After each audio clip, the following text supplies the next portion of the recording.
వచ్చి కమర్షియల్ అట్లా ఉంచు, కమర్షియల్ సూపర్ హిట్ అది ఓకే. సార్ ఒక బ్రహ్మాండమైన సినిమా తీసా సార్ అంటే ఫీల్ ఉన్న ఫిల్మ్. అండ్ నాకు ఫర్ ఎగ్జాంపుల్ అది ఆర్టిస్ట్ నా లైబ్రరీలో పెట్టేసుకునే సినిమా వన్ ఆఫ్ ద 200 ఫిల్మ్స్ అవ్వచ్చు నేను చేసిన సినిమాలు. సో అచీవ్మెంట్, ఆ ప్రైడ్ ఆర్టిస్ట్గా నాకుంది. అట్లాగే ప్రతి ఒక్కరు పనిచేసినాడు అందరికీ ఆ ప్రైడ్ ఉంది. అలా ఫీల్ అవుతున్నారు సార్, నిజంగా మాట చెప్తున్నారు sir. See this film is an experience. Sir ఇది స్ట్రైట్ అవే కమర్షియల్ అంటే మసాలా సినిమా కాదు, బీట్ రూటెడ్ ఫిల్మ్. పబ్లిక్ కూడా ఈ రోజు మాట్లాడే మాట అదే సార్. అంటే ఇండివిజువల్గా ఎవరి కాళ్ళు అంటే రివ్యూస్ చాలా మంది ఉన్నారండి. మామూలు ఒక వాళ్ళకి ఫాలోవర్స్ ఉంటారు, ఒక 5 లక్షలు 6 లక్షలు 10 లక్షల మంది ఫాలోవర్స్ ఉంటారు. వాళ్ళు రివ్యూ ఇవ్వడం ఏంటంటే పబ్లిక్ సినిమా చూసి బాగుంది బాగోలేదని కాకుండా డైరెక్ట్గా రివ్యూ ఇచ్చేస్తున్నారు సార్. అంటే మొబైల్ ఇలా పెట్టుకుని వాళ్ళకు రివ్యూ అంటే మౌత్ టాక్తో పక్కన చెప్పడం కాకుండా ఒక రీల్ పెట్టేవాళ్ళు ఒక వీడియో క్లిప్ పెట్టి చాలా బాగుందని వాళ్ళు పర్సనల్గా రివ్యూ ఇస్తున్నారండి. ఆ మౌత్ టాక్ వల్లే ఎంత స్ప్రెడ్ అయ్యి what ever I went to the experience with you with your project, నేను ఫీల్ అయింది టేక్ ఆఫ్ ఎక్కడికో వెళ్ళిపోయిన సినిమా అనేది. నేను ఏదైతే అంటే నేను గబుక్కని ఏది అన్నో, నేను అన్న మాటలు మళ్ళీ రిపీట్ చేస్తున్నా. ఈ సినిమా ఇండస్ట్రీ ఊపిరి పీల్చుకుంటుంది మళ్ళీ అనే ఆ టైం వచ్చింది అనేది నేను ఖచ్చితంగా చెప్పాను. అలాగే నేను చెప్పింది రామ్ చరణ్ ప్రతి షాట్ 6 అని చెప్పాను. నా character one of the best characters, maybe the best అని కూడా చెప్పాను. ఇప్పటికే అది చెప్తాను. So I'm sticking to that. So ఏమైంది నాకు అర్థమైంది ఏంటంటే వచ్చి ఫస్ట్ ఆఫ్ ఆల్ ఈ సినిమాలో ఒక ఆట ఆడాడు, పోరాడాడు, గెలిచాడు. కానీ ఇవాళ ఇండస్ట్రీ అనే సినిమాలు కానీ ఎట్టా ఉన్నాయంటే గెలిచిన తర్వాత కూడా మళ్ళీ పోరాడాల్సి వస్తుంది. మళ్ళీ పోరాటం జరుగుతుంది. ఈ పోరాటం ఎక్కడ జరుగుతుంది? Opposition's, negative people. నా ప్రకారం first day, second day, almost third day వరకు కూడా పక్క ఆడియన్స్ అనేది థియేటర్ రావట్లేదండి. అది ప్రతి హీరో మూవీకి యుద్ధం తప్పుతలేదండి. అది తప్పదు. బట్ దీనికి ఎక్కువ, దీనికి అపోజిషన్ ఎక్కువైపోయింది. ఏదో నెగిటివిటీ అది కావాలనే చేసేవాళ్ళు కూడా గ్యారంటీగా ఉన్నారనేది ఇవాళ అర్థమైంది. సో నేను డిసప్పాయింట్ అయ్యా. నా ఎక్స్పెక్టేషన్కి వెళ్ళలేదండి beginning. But by the day ఏమవుతుంది, మీరు రివ్యూస్ మనం చూసినా లేకపోతే రియాక్షన్స్ చూసినా ఫస్ట్ డేకి, సెకండ్ డేకి, థర్డ్ డేకి మారిపోతా పాజిటివ్గా అయిపోతున్నాయి. ఇప్పుడు ఆడియన్స్ వెళ్తున్నారు, ఫ్యామిలీస్ వెళ్తున్నారు, వాళ్ళు చెప్తున్నారు సినిమా చాలా బాగుందని. నిన్న కూడా రాత్రి ఎవరో 12-13 మందితో కూర్చుంటే అందులో అంత బాగుంటే సినిమా బాగాలేదంటారని ఫ్యామిలీస్ అవుతున్నారు. సో ఇది యాక్చువల్ ఆడియన్స్ రావడానికి టైం పడుతుంది ఎప్పుడు కూడా. ఫస్ట్ చరణ్ ఫ్యాన్స్ వస్తారు, నీ వాట్ ఎవర్ ఫ్యాన్స్ వస్తారు, అపోజిషన్ ఫ్యాన్స్ వస్తారు. 90% ఇండస్ట్రీ వాళ్ళు అవ్వచ్చు, బయట వాళ్ళు అవ్వచ్చు, పోవాలని కోరుకునే వాళ్ళు వస్తారు. చాలా మంది నెగిటివ్ దీంతో వస్తారు, ఓవర్ ఎక్స్పెక్టేషన్తో వస్తారు. రకరకాల ఫ్రేమ్ ఆఫ్ మైండ్ వేరే రూమ్స్ లో ఉంటారు. ఈ విజువలైజేషన్ వేరు, అక్కడ విజువల్ వేరు. దీన్ని మ్యాచ్ అవ్వాలంటే it's not easy, especially for these kind of films. Right, commercial films 50 మందిని కొట్టాడు హీరో, ఇవన్నీ విజిల్స్ క్లాప్స్ పడే సినిమా కాదు. అవును సార్, ఇది ఫీల్ అయ్యింది. ఈ ఫీలింగ్ బయటికి రావాలంటే మనకి టైం పట్టింది. అలాగా 1 డే పట్టింది, 2 days పట్టింది సార్. 2 days పట్టింది ప్రీమియర్ తో పాటు. ప్రీమియర్ తో పాటు నెక్స్ట్ డే అనేది ఒకటే ఫ్రైడే నుంచి పడేసుకుంది సార్ సినిమా. అది so that is a good thing. అవును సార్. ఇప్పుడు జగపతి బాబు అనేవాడిని అసలు ఫస్ట్ ఆఫ్ ఆల్ నా క్వశ్చన్ మార్క్ ఏంటంటే అప్పటి సూరిగా నువ్వు ఎలా ఊహించగలిగావు అనేది నాకు 2-3 క్వశ్చన్స్ ఉన్నాయి, మేజర్ క్వశ్చన్స్. అంతే, మన షార్ట్ ఇంటర్వ్యూ చేయాలి. అప్పల్ సూరి అనేవాడిని ఎలా చూసావు అసలు జగపతి బాబును? ఆ ఏఐ తీసుకొచ్చినప్పుడు ఇది నాకు మ్యాచ్ అవుతుందని నువ్వు ఎలా అనుకున్నావు? నేను ఆ క్యారెక్టర్ పండించగలను అనేది నువ్వు ఎలా అనుకున్నావు? Because there are so many artist who can look like Appal Suri easily.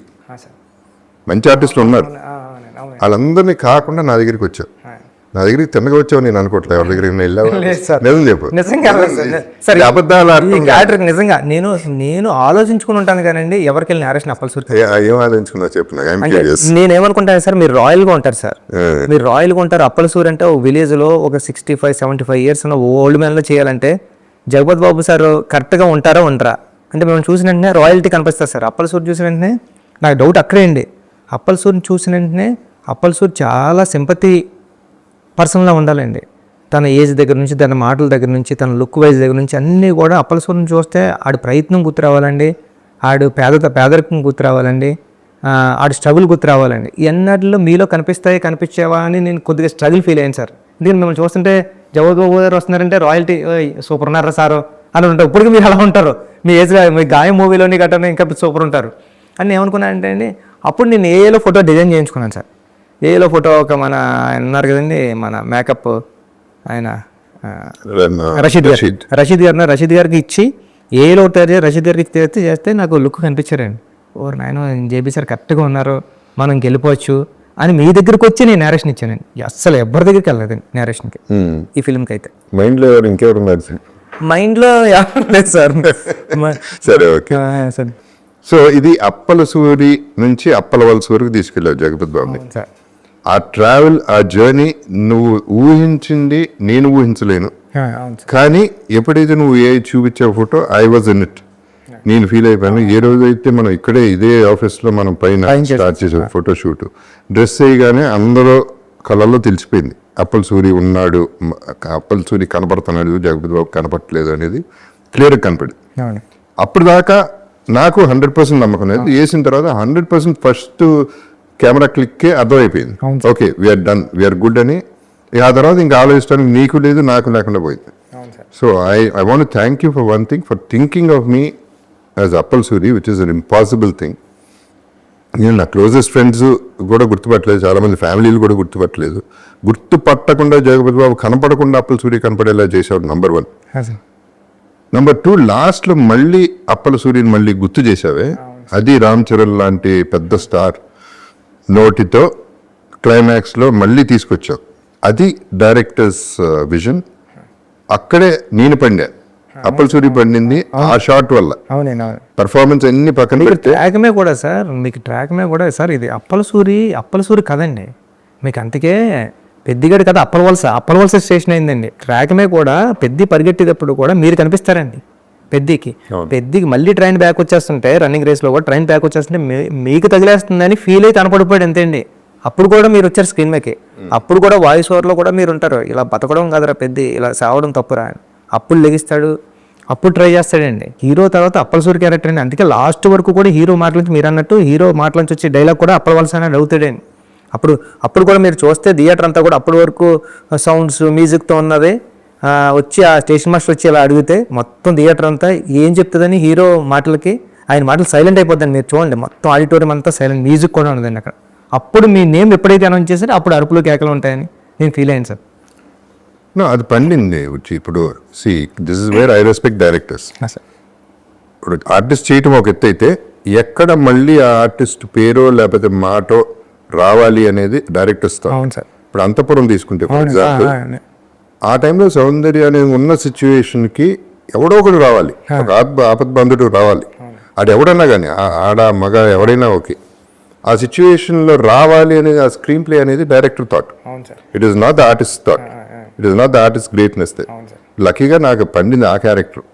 అలాగే ఈ పర్టికులర్ దాంట్లో నా క్యారెక్టర్ నువ్వు పండించి లాస్ట్లో మళ్ళీ గుర్తు చేసేపాటికి ఫస్ట్ హాఫ్లో కాకుండా మళ్ళీ సెకండ్ హాఫ్లో కూడా నీకు గుర్తుండిపోయేలా, క్లైమాక్స్లో గుర్తుండిపోయేలా, సినిమాలో గుర్తుండిపోయేలా జరిగింది.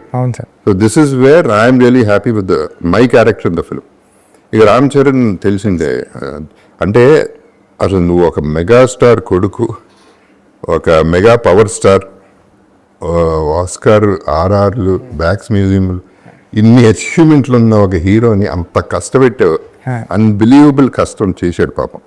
అంటే రంగస్థలం ఉంది ఫర్ ఎగ్జాంపుల్, నేను చేసిన సినిమా దాంట్లో కష్టం కంటే ఎమోషను, డ్రామా ప్లే చేయటం ఈజియర్ దెన్ బాడీ బిల్డ్ చేసి బాడీ తగ్గించి ఈ ప్లే ఉందే, అది మెంటలీ ఫిజికలీ అంటే ప్రాణం పెట్టడం కాదు, మనిషి చేసే పని చేయలేరు రామ్ చరణ్. మనిషి కంటే ఎక్కువ చేసాడు. ఒక స్టారు, మెగాస్టార్లు, ఈ స్టార్ల కంటే కూడా బాగా పెద్దగా చేసాడు, గొప్పగా చేసాడు. ప్రతి ఫిల్మ్కి అంటే పొగడాలని పొగట్లేదు వచ్చి, గ్యారంటీగా నేను రంగస్థలం అప్పుడు నేను ఒకటి అన్నాను, చిరంజీవి గారు కూడా ఫీల్ అయ్యారు, స్టేజ్ మీద అన్న first time Ram Charan act చేశాడని. నాకు ఇప్పటికీ నచ్చాడు రంగస్థలం. అక్కడి నుంచి ప్రతి సినిమాకి 10x 20x 30x పెరుగుతా వెళ్ళిపోతున్నాడు యాజ్ అ ఆర్టిస్ట్. అవును సార్, ఈ సినిమా పీక్. అవును సార్, ఇప్పుడు పర్ఫార్మెన్సెస్ లో పీక్. అవునండి. సో తంది ఇక నోన్ ఫ్యాక్టరీని ఎక్కువ మాట్లాడాల్సిన అవసరం కూడా లేదు, ఇక తను ఎక్కడికో వెళ్ళిపోయాడు. అవును సార్, ఈ రోజు మొత్తం అంతా సోషల్ మీడియా అంతా కానీ, సినిమా చూసిన వాళ్ళంతా కానీ మాట్లాడేదంతా చరణ్ గారు అండి. పెద్ది అంటే పెద్ది ఎక్కడ కూడా రామ్ చరణ్ గారు అన్న పర్సన్ కనపడలేదండి. పెద్ది క్యారెక్టరే, పెద్ది ఇన్వాల్వ్మెంట్, పెద్ది ఆయనకి అందరూ కూడా నేనేదో రాసుకుంటా నేషనల్ అవార్డు వస్తుందని నేను అనుకున్నాను కానీ ఆయనకి ప్రతి ఒక్కళ్ళు కూడా